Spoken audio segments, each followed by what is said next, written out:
Assalamualaikum warahmatullahi wabarakatuh. Waalaikumsalam warahmatullahi wabarakatuh. Sebelum kita mulai kajian pada sore hari ini, alangkah baiknya kita berdoa terlebih dahulu agar kajian di sore hari ini mendapat berkah dari Allah Subhanahu wa taala. Amin ya rabbal alamin. Sebelum dimulai pengajiannya, berdoa dimulai. A'udzubillahi minasyaitonir rajim.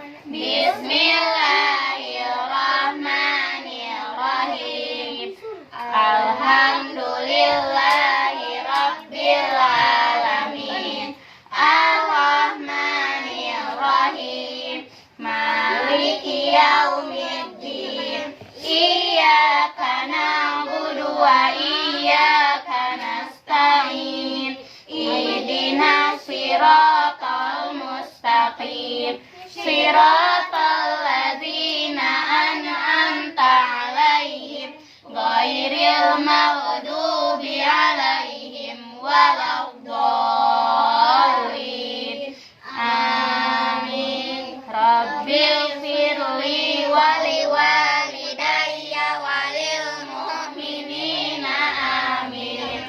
Rabbi shrahli sadri wa yassirli amri wahlul 'uqdatam min lisani yafqahu qawli. Ya Fattah ya Alim, iftah lana babana bil Qur'anil azim. Nasrum minallah wa fathun qarib wa basyiril mu'minin. Allahumma nawwir bi kitabika basari wa aqliq bihi lisani washrah bihi sadri wastamil bihi jasadi bihaulika wa quwwatik fa innahu la hawla wa la quwwata illa billah. Wa innahu la hawla wa la quwwata illa billahil aliyyil azim. Alhamdulillahirrahmanirrahim. Semoga dengan pembacaan doa tadi pengajian kita pada sore hari ini dapat berjalan dengan lancar dan dapat diberkahi oleh Allah. Amin ya rabbal alamin. Sebelum dilanjut nih, ada yang masih ingat gak lagu tentang 13 rukun sholat? Sebelum kita mulai, coba Kak Arin pengen denger lagu tentang 13 rukun sholat. Siapa yang memimpin? Aku. Hafal. Pimpin. Ayo. Ijlal boleh. Ijlal. 1, 2, 3. Rukun salat ada 13 saja. Kita harus lakukan semua rukun. Andai kita tinggal salah satu rukun, salat kita akan menjadi batal. Andai kita tinggal salah satu rukun, salat kita akan menjadi batal. Niat diri tegak takbiratul ihram, baca Al-Fatihah, rukun i'tidal. Sujud duduk sujud, duduk tahiyat akhir, baca tahiyat akhir, shalawat salam. Tertib, niat diri tegak takbiratul ihram, baca Al-Fatihah, rukun i'tidal. Sujud duduk sujud, duduk tahiyat akhir, baca tahiyat akhir, shalawat salam. Tertib, alhamdulillah. Alhamdulillah. Nah, sekarang sesuai sama yang tadi sudah dinyanyikan sama teman-teman semua, di sini Kak Arin ingin menyampaikan 13 rukun sholat sesuai dengan syariat yang Rasulullah ajarkan atau sesuai dengan tuntunan Rasulullah. Tadi Allah Subhanahu wa Ta'ala menciptakan kita sebagai manusia. Allah menciptakan malaikat, Allah menciptakan nabi dan rasulnya untuk beribadah. Nah, sudah jelas dalam Al-Quran Allah turunkan atau Allah berfirman di dalam surat Az-Zariyat ayat 56 yang berbunyi, A'udzubillahi minasyaitonir rajim. Bismillahirrahmanirrahim. Wa ma khalaqtul jinna wal insa illa liya'budun. Jadi Allah berfirman dalam surat Az-Zariyat tersebut bahwa yang artinya, dan aku menciptakan jin dan manusia melainkan supaya beribadah kepadaku atau kepada Allah Subhanahu wa Ta'ala. Nah, adapun salah satu bentuk ibadah kita kepada Allah yaitu sholat. Sholat itu ada berapa waktu?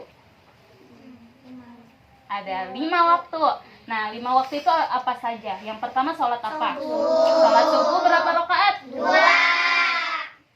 Terus habis sholat subuh? Zuhur dulu, zuhur. Zuhur ada berapa rakaat? 4. Habis sholat zuhur, terus sholat apa? Asar. Nah, sholat asar ada berapa? 4. Yang selanjutnya sholat apa?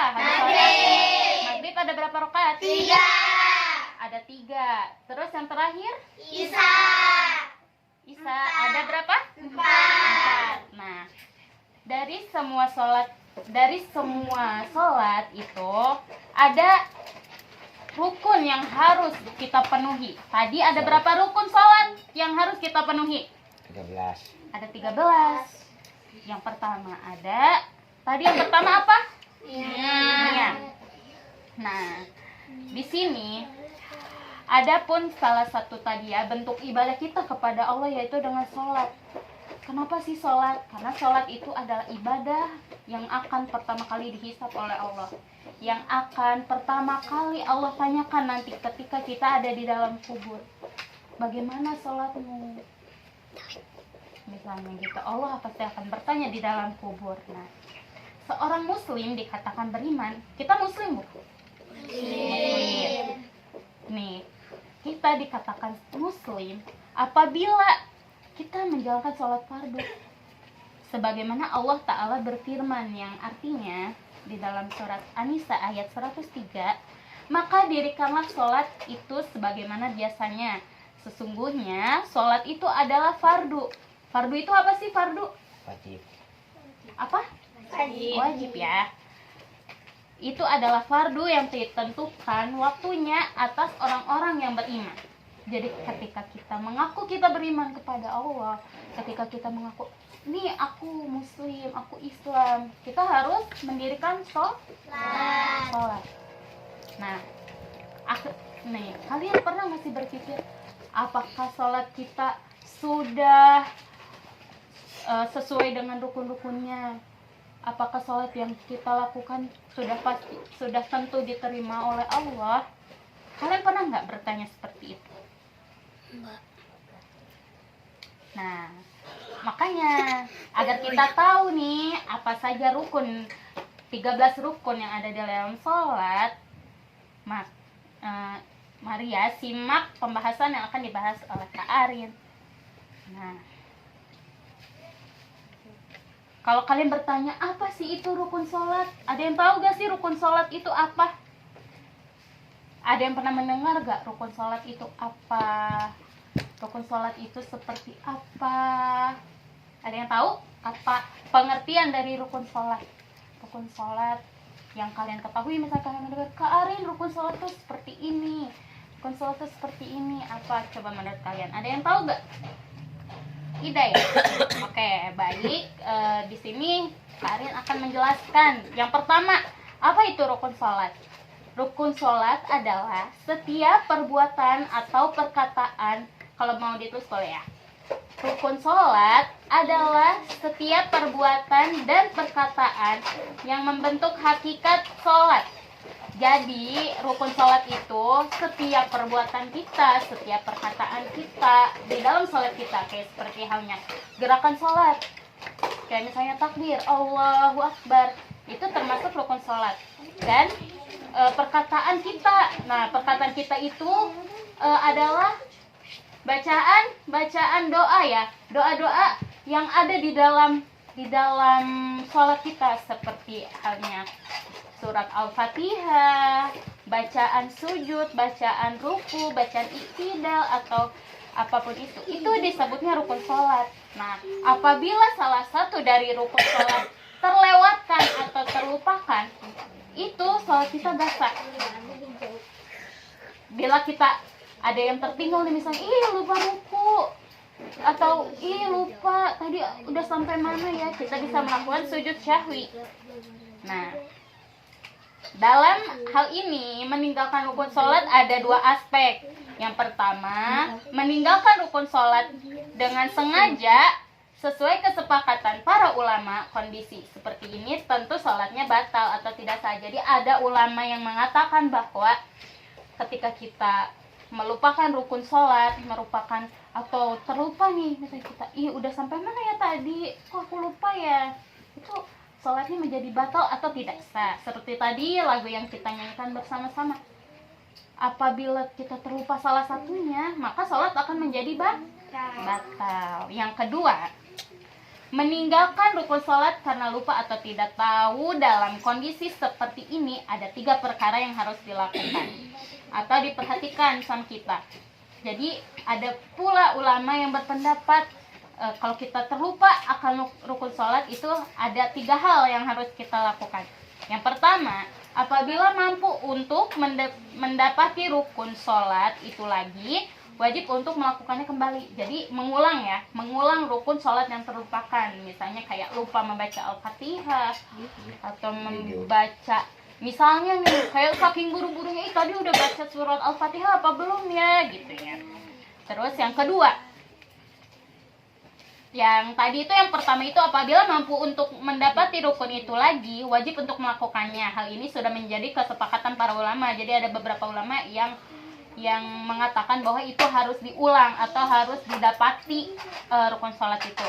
Yang kedua, apabila tidak mampu memperoleh lagi, sholatnya akan batal. Jadi kalau misalnya udah mau rakaat terakhir kita sholat, udah rakaat keempat tapi kita lupa rukun sholatnya misalnya, itu akan menjadi batal.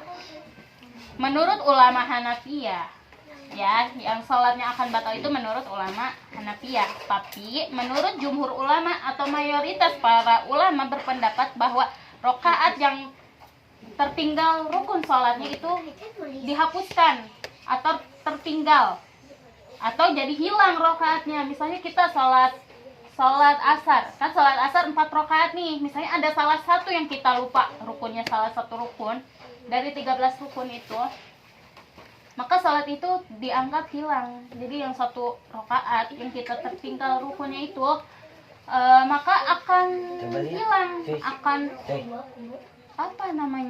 tidak dianggap lah. Terus yang ketiga, bila mana yang ditinggalkan adalah takbiratul ihram, sholatnya harus diulangi dari awal karena ia tak mengikuti sholat secara benar.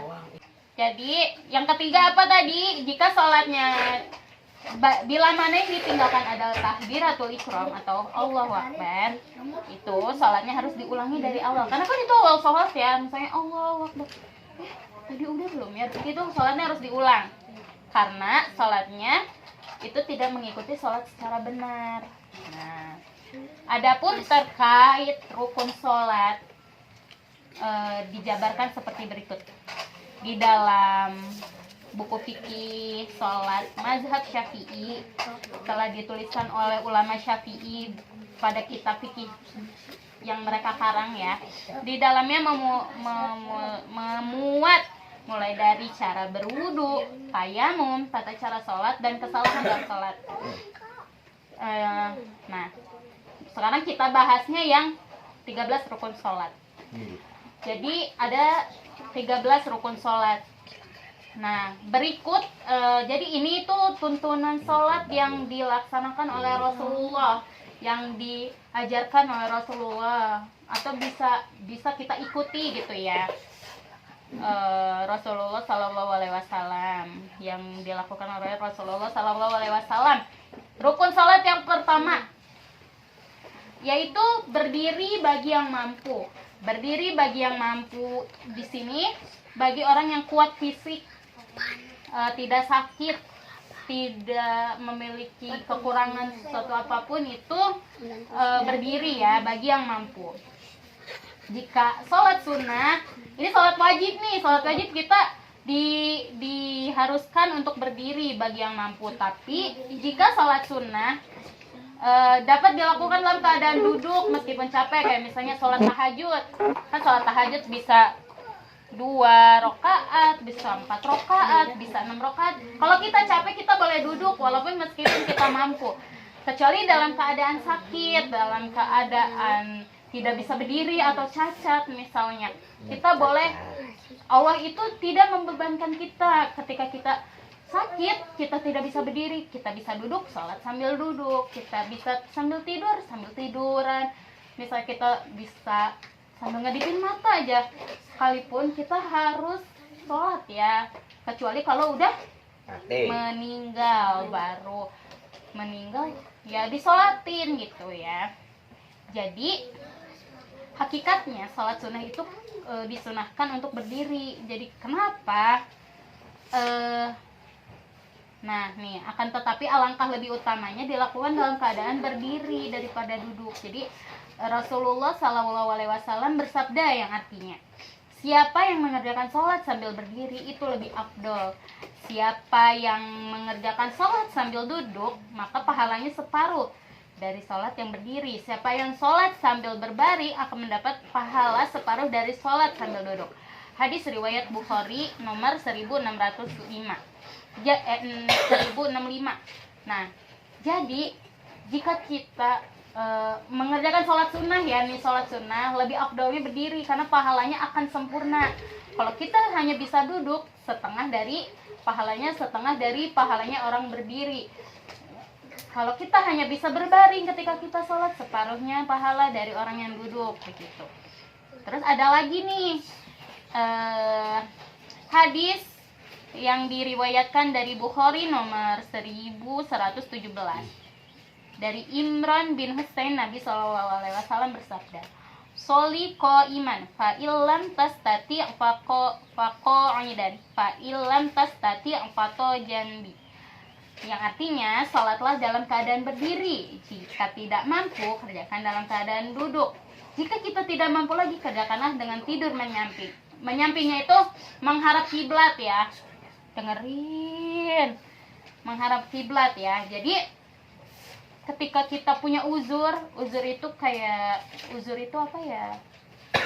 Jadi hal-hal yang kita tidak bisa untuk sholat berdiri.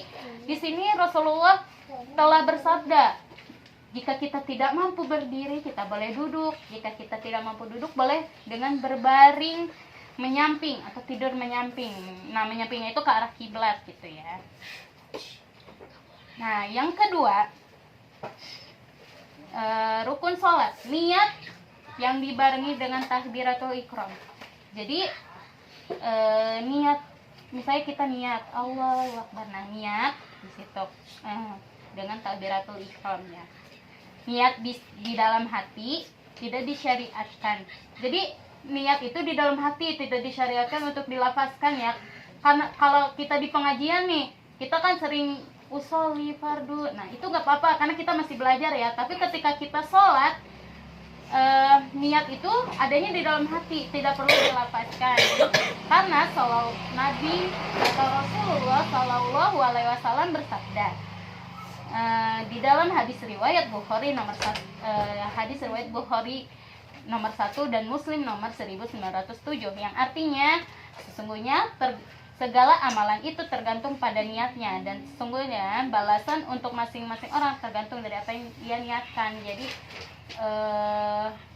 ada ya di hadis arba'in, hadis pertama, apa yang kita lakukan itu tergantung niatnya. Ketika kita melakukan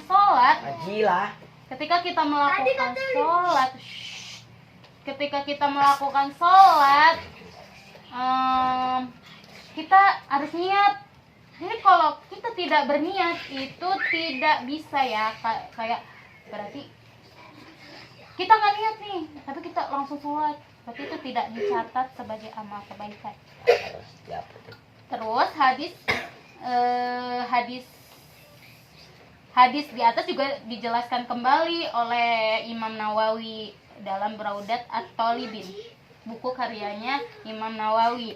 Niat itu berarti al-qasd, mempunyai maksud atau menyengaja. Dengan kata lain, seorang yang sholat harus mengonsentrasikan berbagai pikirannya terhadap sholat yang ia sedang lakukan atau kerjakan, dan sifatnya pun harus diingat pula, seperti bahwa ia sedang melakukan sholat zuhur, sholat asar, sholat isya, sholat maghrib, dan sholat fardu lainnya atau sholat sunnah. Jadi ketika kita melakukan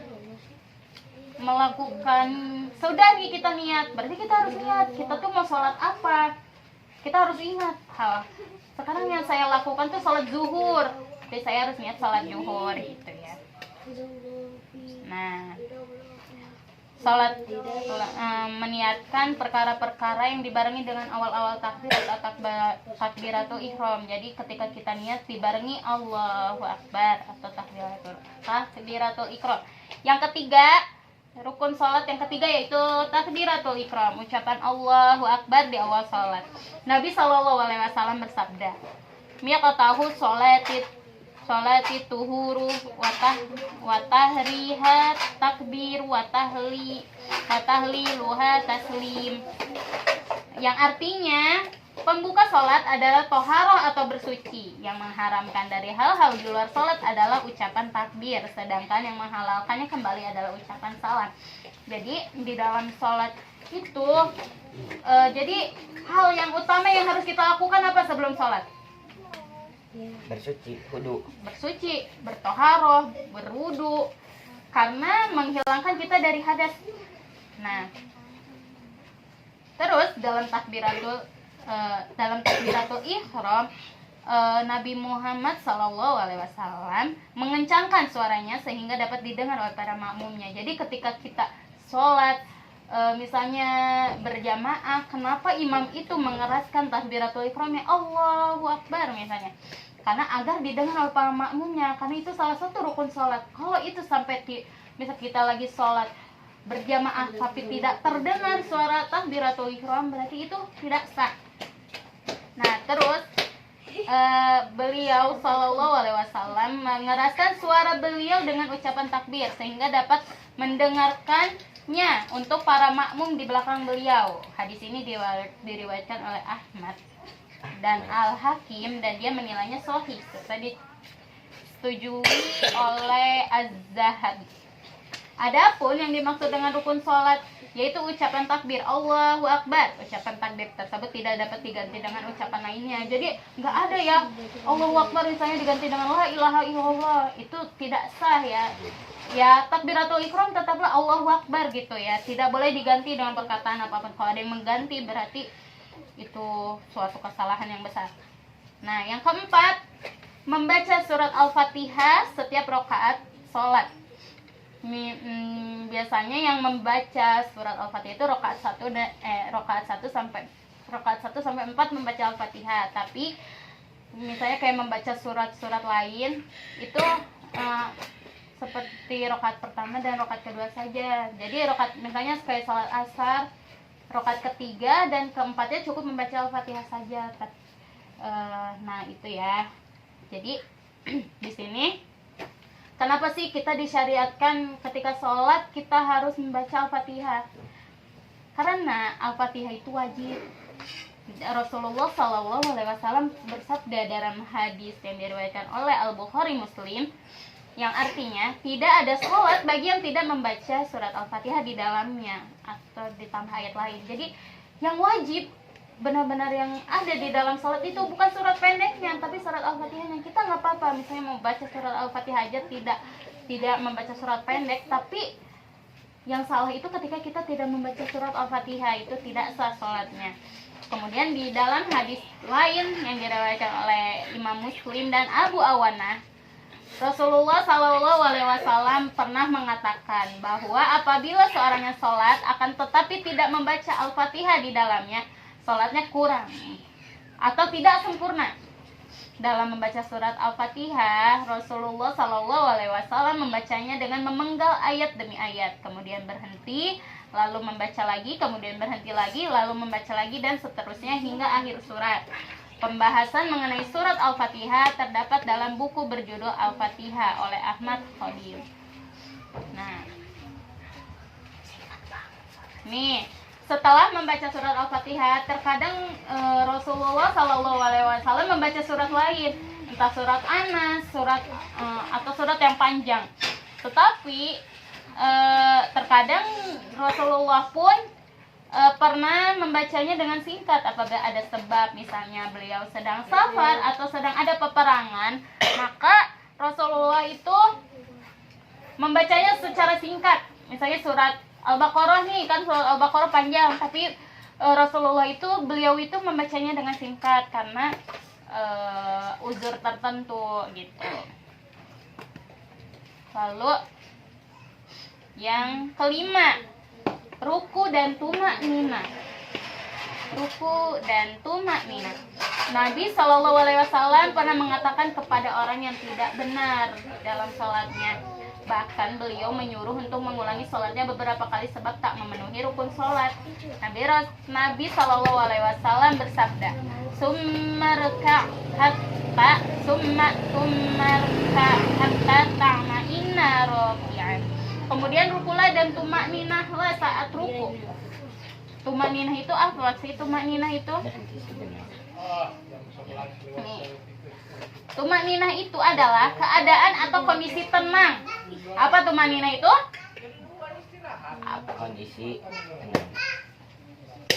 Kondisi tubuh dalam keadaan tenang, yang dimana setiap persendian di dalam tubuh ini tenang. Jadi tumak-ninah itu bisa diartikan juga perlahan-lahan ya, perlahan-lahan, atau bisa kita jeda nih, misalnya ruku Allahu Akbar, kita jeda dulu sebentar baru kita bangun dari ruku gitu. Nah, Nabi Shallallahu Alaihi Wasallam pun mengatakan orang yang tidak bersalahnya sehingga beliau. Nah, di sini Rasulullah pun bersabda lagi di dalam hadis riwayat Ad-Darimi. Syekh Hussein Salim Asad mengatakan bahwa sanad hadis ini sahih, yang artinya tidaklah sempurna sholat hingga salah seorang di antara kalian menyempurnakan wudhu, kemudian bertakbir, lalu melakukan ruku dengan meletakkan telapak tangan di lutut, hingga persendian yang ada dalam keadaan tumak-ninah dan tenang. Kemudian adapun ulama yang mengatakan bahwa tumak-ninah itu sekedar membaca zikir yang wajib dalam ruku. Jadi kayak doa dalam ruku. Apa sih doa ruku? Subhana rabbiyal azimi wa bihamdi. Nah, yang keenam, i'tidal setelah ruku dan tumak-ninah. I'tidal itu gimana? Sami Allahu liman hamidah. Nabi Shallallahu Alaihi Wasallam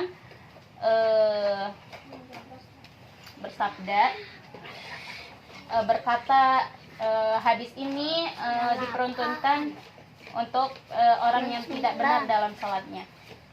Nah, jadi ketika kita melakukan sholat, gerakannya pun harus benar ya, bukan sekadar sholat untuk memenuhi kewajiban, tapi kalian tuh hikmah sholat itu banyak ya, diantaranya olahraga, menyehatkan tubuh atau apapun itu ya. Nah, di sini Rasulullah Shallallahu Alaihi Wasallam bersabda, "Summarfa' hatta ta'tadila qa'iman." Yang artinya, kemudian tegaklah badan atau i'tidal dan tumak-ninahlah. Hadis riwayat Bukhari nomor 793 dan Muslim nomor 397. Dan selanjutnya nomor 7 yaitu sujud 2 kali dan dalam 1 rakaat dan tumak-ninah. Nabi Shallallahu Alaihi Wasallam mengatakan pada orang yang tidak benar dalam sholatnya, Rasulullah bersabda, "Summasjud hatta ta'ma'inna sajidan." Kemudian sujudlah dan tumak-ninahlah saat sujud. Hadis riwayat Bukhari nomor 793 dan Muslim nomor 397. sangat penting dipahami bahwa hendaklah dalam melakukan sujud ada 7 bagian anggota badan, diantaranya telapak tangan kanan, telapak tangan kiri, lutut kanan, lutut kiri, ujung kaki kanan. Jadi ujung kakinya gini ya, dilipat gitu, ujung kakinya dilipat, ujung kaki kiri dilipat, dahi. Nah, dahinya itu kita menyentuh, tidak hanya sekedar ini saja yang menyentuh tempat sujud, tapi kening dan hidung gini, jadi menyatu dengan tempat sujud ya. Dan Rasulullah pun bersabda kembali, yang artinya, aku diperintahkan bersujud dengan 7 bagian anggota badan, dahi termasuk hidung. Kemudian beliau mengisyaratkan dengan tangannya, telapak tangan kanan, tangan kiri, lutut kanan dan lutut kiri, serta ujung kaki kanan dan kiri. Hadis riwayat Bukhari nomor 812 dan Muslim nomor 490. Yang ke-8, yaitu rukun sholat. Yang ke-8, duduk di antara 2 sujud disertai tumak nina. Duduk di antara 2 sujud, bacaannya apa coba? Subhana At-tahiyatul Mubarakatus salawatut thayyibatul Ya, itu ya. Iya. Gimana nih? Ada diedit. Bukan. Jadi 2 sujud disertai tumak nina itu misalnya Allahu Akbar Allahu kabira Akbar. kabira Rabbil firli warhamni wajburni warfa'ni warzuqni wahdini wa'afini wa'fu'ani. Nah, kemudian Rasulullah bersabda kembali, summasjud hatta tatma'inna sajidan summarfa' hatta ta'ma'inna jalisan summasjud hatta ta'ma'inna sajidan. Kemudian sujudlah dan tumakninahlah saat sujud. Lalu bangkitlah dari sujud dan tumakninahlah saat duduk. Kemudian sujudlah kembali dan tumakninah saat sujud. Dan tumakninah saat sujud. Nah, yang ke-9 ada tasyahud akhir dan duduk tasyahud. Rasulullah Shallallahu Alaihi Wasallam bersabda, "Faiza qa'ada ahadukum fi sholati falyaqulit tahiyatul lillah." Apabila salah seorang antara kalian duduk tasyahud dalam sholat, ucapkanlah at-tahiyatul lillah atau at-tahiyat yang tadi ya, Allah at-tahiyatul mubarakatus sholawatut thayyibatul lillah.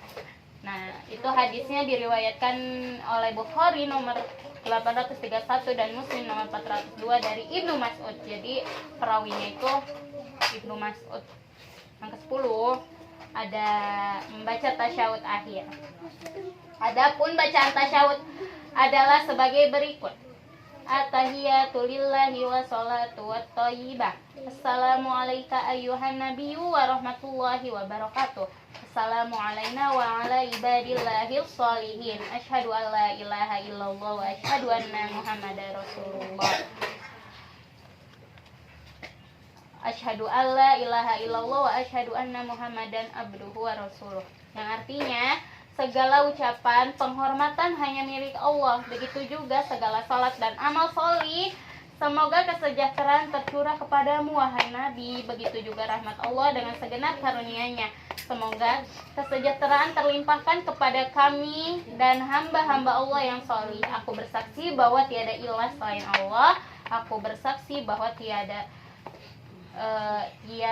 utusan yang patut kita ikuti kecuali Nabi Muhammad SAW atau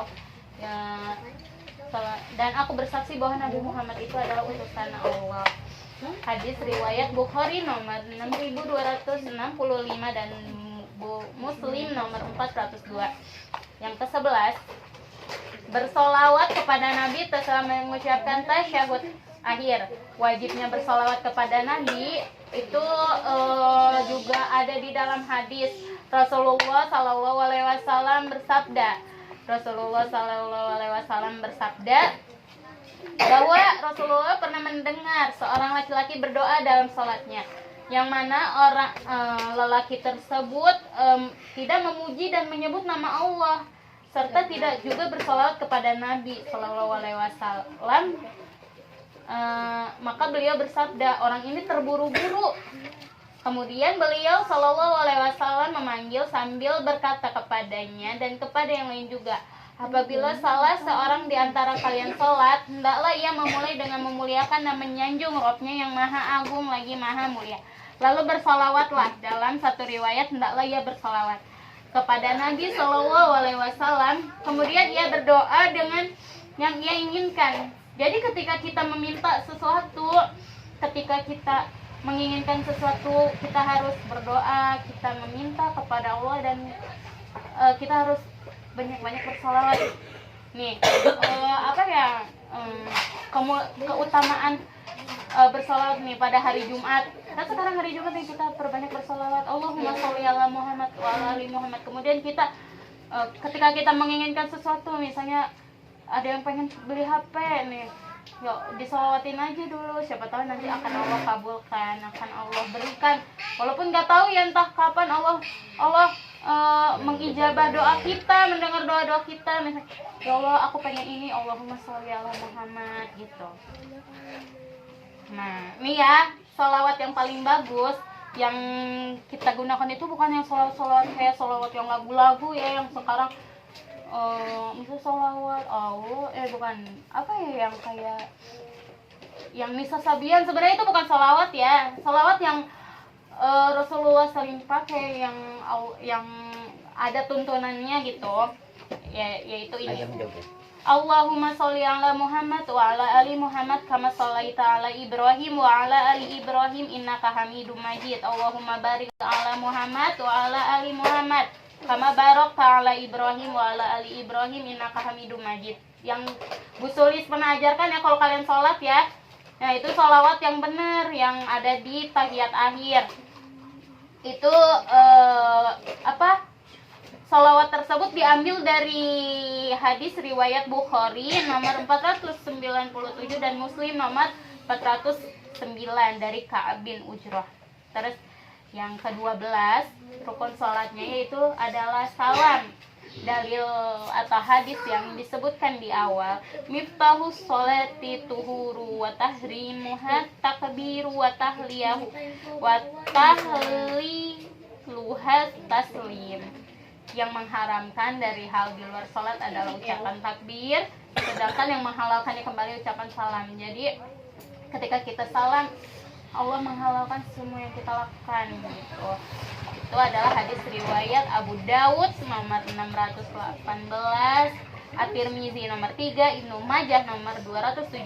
Syekh Al-Albani mengatakan bahwa hadis ini sahih sebagaimana dalam Irwan nomor 301.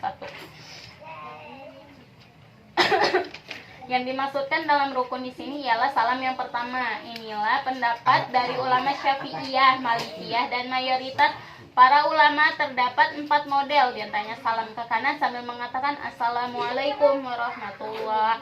Kemudian salam ke kiri sambil mengatakan Assalamualaikum warahmatullah, atau bisa lebih lengkap lagi, Assalamualaikum warahmatullahi wabarakatuh, Assalamualaikum warahmatullahi wabarakatuh, atau bisa lebih diperpendek Assalamualaikum, Assalamualaikum. Kalau emang kalian nggak mau panjang-panjang, ya udahlah aku salamnya Assalamualaikum, Assalamualaikum. Yang penting kita mengakhiri sholat dengan salam.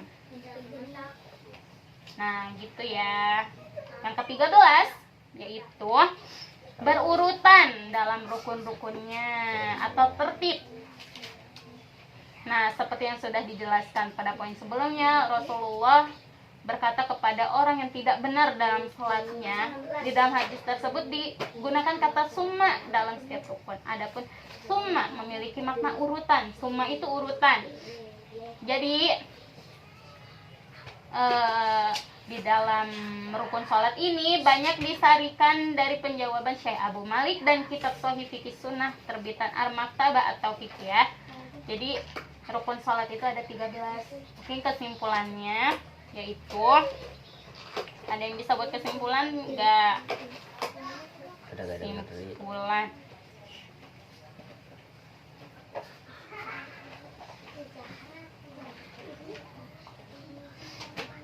Jadi rukun sholat itu, kesimpulannya ya, rukun sholat itu ada 13, dan rukun sholat itu tidak boleh ada yang terlewatkan sama sekali. Apabila terlewatkan, maka sholat kita menjadi batal.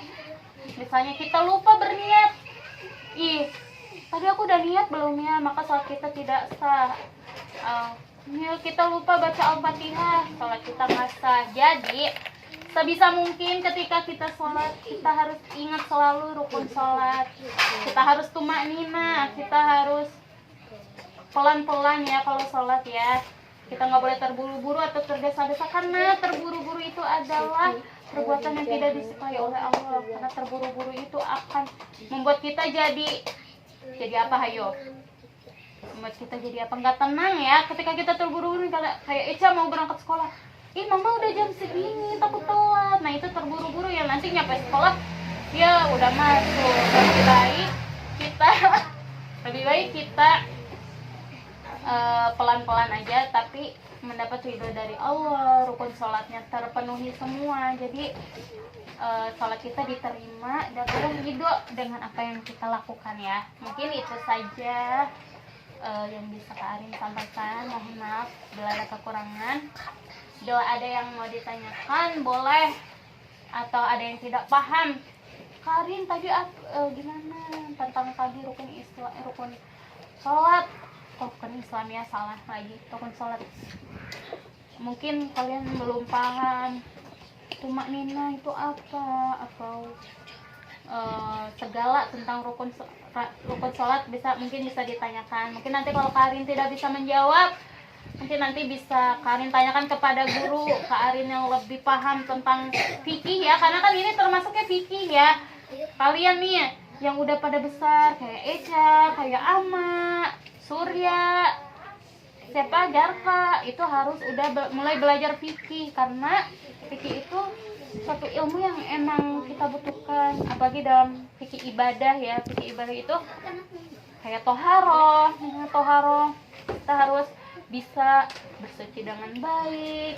Nih nanti yang udah pada balik nih, kayak misalnya laki-laki nanti mimpi basah, kita harus tahu cara mandi besar yang benar seperti apa, atau mandi junub nih, misalnya Eca haid, atau yang perempuan pada haid, yang laki-laki pada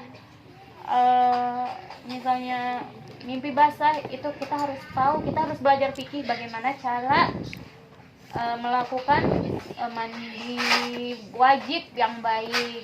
Ada kekurangan, wabillahi taufiq wal hidayah wal ridho wal inayah. Kebenaran datangnya dari Allah dan kesalahan datangnya dari saya. Wallahu a'lam bishawab. Wassalamualaikum warahmatullahi wabarakatuh.